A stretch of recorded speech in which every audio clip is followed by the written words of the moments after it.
Hello everyone, and thank you for joining me here today. In today's video, we're going to be going over the February flighting recap for Halo Combat Evolved, and we're also going to be going over the design update for Halo the Master Chief Collection across PC and Xbox One. So stick around.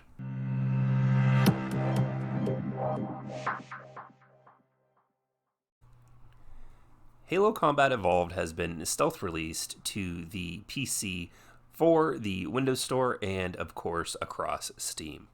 Now, while there was very little marketing, there was a slight tease the day before, but currently right now, we're going to go ahead and go over the resolved issues that took place during the flighting so that we can see exactly what's been fixed and what still needs fixed.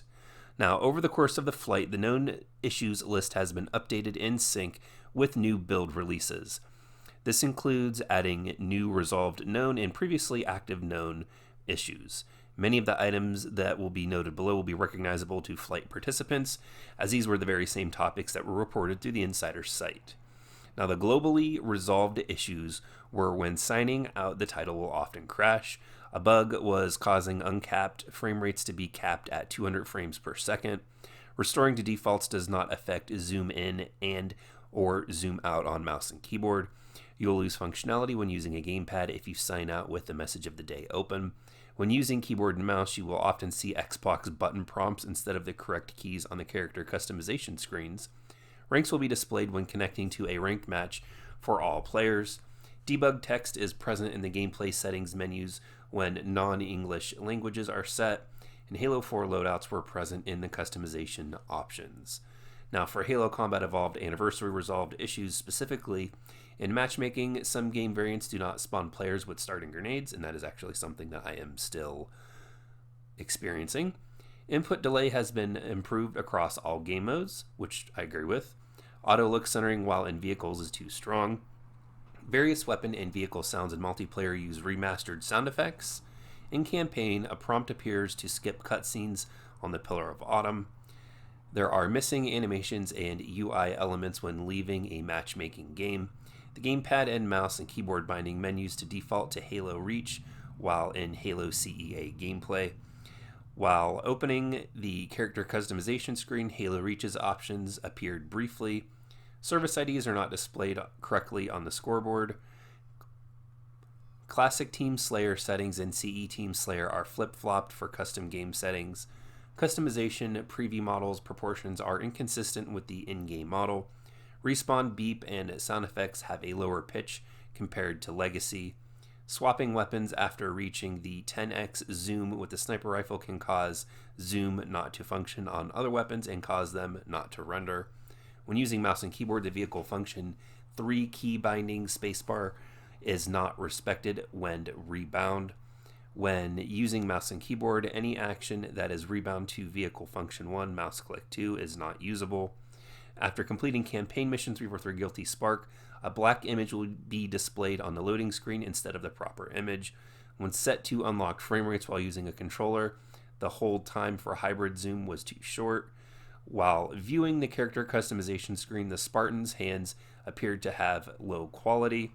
When using a gamepad, upon releasing the zoom button from 10x zoom with the sniper rifle, you would zoom all the way out instead of returning to 2x zoom. And the incorrect icon would appear when the needed user would have the mouse's scroll wheel. Halo Reach's resolved issues are animations and help bar are missing when exiting a multiplayer match in Halo Reach. Occasionally, inputs from a controller on the pause menu will not be reflected in Halo Reach's multiplayer and campaign, and audio is silent or too quiet during intro cinematics when playing from mission to mission. Moving on, the article moves into the Halo MCC season update. The information reads as follows. First, I would like to say thank you to everyone who is participating and providing feedback on our first MCC progression season. We have seen a lot of people talking about it, asking when the next one will begin, and wondering what the future looks like after our initial Halo Reach focus season. To help share our plans, we do not have an ETA for when the next season will go live, but it won't be at the time of Halo Combat Evolved Anniversary's release. Each new title release being added to MCC on PC will not necessarily correspond to the new season or unlocks for that specific game, and some seasons may incorporate multiple game unlocks. Now, this kind of goes against what they have said previously, but things are obviously subject to change in development. But yeah, I do very specifically remember them saying that when each new game releases every 3 or 4 months, they will be releasing a new season with that game. So the fact that it's changed, it's not a big deal. They need more time, which I'm fine with. I still don't have everything unlocked in the Halo Reach season. However, this does go contradictory to what they have said in the past. The article moves on. The goal for us is to ensure that each future season has a content that is meaningful, of the right variety, and includes new elements for each season. We also want to provide more choices in how you can both earn season points and how you can unlock things. As a reminder, there is no end to the ability to unlock content from a previous season when the new season rolls out. You are not locked out from earning previous seasonal content if you have not finished unlocking everything from it. Moving on, the article moves into the Double XP event. It says, starting today, we will be running a Double XP event from Friday, February 28th until Monday, March 9th. So as of the recording of this video, the Double XP is still running. My personal opinion, playing SWAT is the quickest way to earn XP. The matches are usually pretty short. And as long as you can get anywhere from 5 to 10 kills, you get at least 15k for the XP for your performance. Just my personal opinion, but I would recommend playing a lot of SWAT right now. All medals and XP caps will be doubled from their current values in all game modes where XP can be earned. This is a great opportunity for those of you who may have been eyeing certain unlocks in Halo Reach. As a reminder, we will be actively monitoring player behavior during this time. Idling and methods of harvesting XP in ways which can be detrimental to the multiplayer experience will result in bans. Also, like previous XP weekends, updated XP values will likely roll out over time. On Friday, we recommend restarting and reloading the game once the update goes live to expedite the XP bonus flow. New features for Halo Combat Evolved Anniversary on both console and PC. As we release the new titles on PC, our goal is to also include new content and features for players to enjoy and evaluate the experience beyond what is currently in the MCC on Xbox One. There are several key updates to Halo Combat Evolved Anniversary. One is a complete overhaul of the customization interface, with the other bringing the community requested classic Halo Combat Evolved sound back into multiplayer in MCC. This is the last feature that we will be able to toggle for you and enable either the classic or the newer sounds in your settings. We also aim to provide updates to the value to Halo MCC players wherever they play. We want to get things right for each platform, and with the launch of Halo CE on PC, we need just a little more time to deliver an Xbox update, which will bring the new Halo CE features detailed above, along with Halo Reach bug fixes. The Halo CE you can play and enjoy will continue to work across all game modes until this update comes out.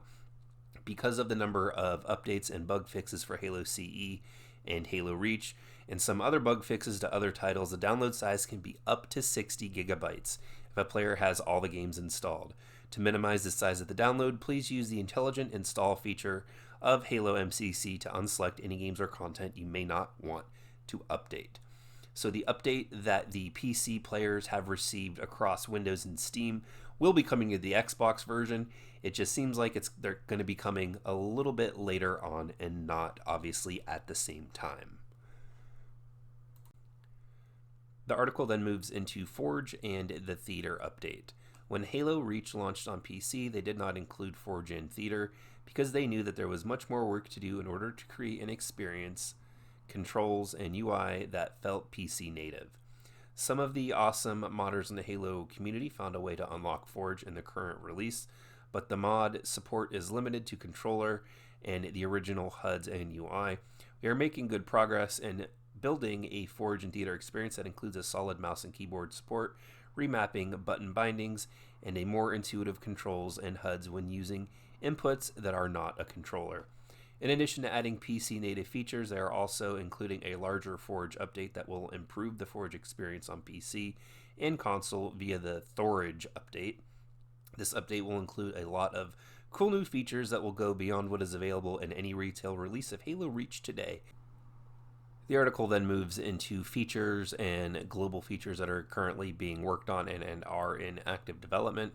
the message of the day on PC, which was flighted, server ping list on PC, which was flighted, push to talk, and adding options for open mic and controller support is flighted, stability improvements and bug fixes, that was flighted, zoom improvements, that was flighted, progression system improvements, including challenges, which I cannot wait for them to release. They have not tested that yet on either platform.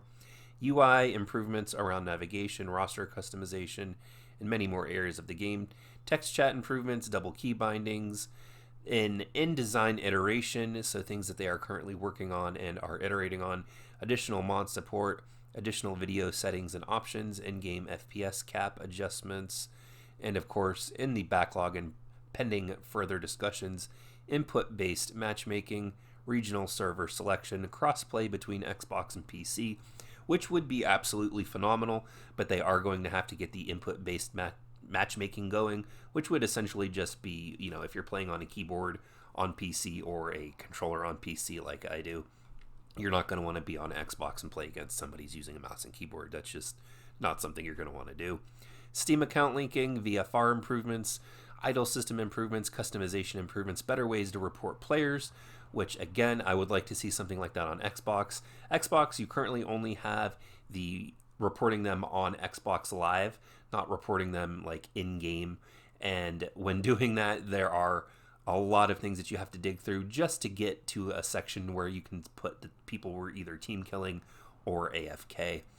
They are bringing PC features like field of view sliders to consoles, better ways to additionally get accessibility support, and of course a custom games browser, and this is last on their list. The custom games browser was something that was mentioned over a year ago, but then got stuck on the back burner because of Halo Reach being added to the collection. So it looks like development is far enough on its way, both on the PC and the Xbox One version. The Xbox One version seems to be lagging behind just a little bit, and I'm not entirely sure if they can implement everything on the Xbox that they have on the PC. So I'm sure that they're going to take their time, and that's fine. But what do you guys think? Don't forget, in order to be part of the conversation and have your voice heard, hit that subscribe button and leave a comment in the section down below. If you guys are new around here, go ahead and check out some of my previous videos. I upload content weekly. And if you like this video, go ahead and give it a thumbs up. It does help out the video and my channel. But until next time, everyone, thank you all for joining me here today, and I'll see all of you in the next video.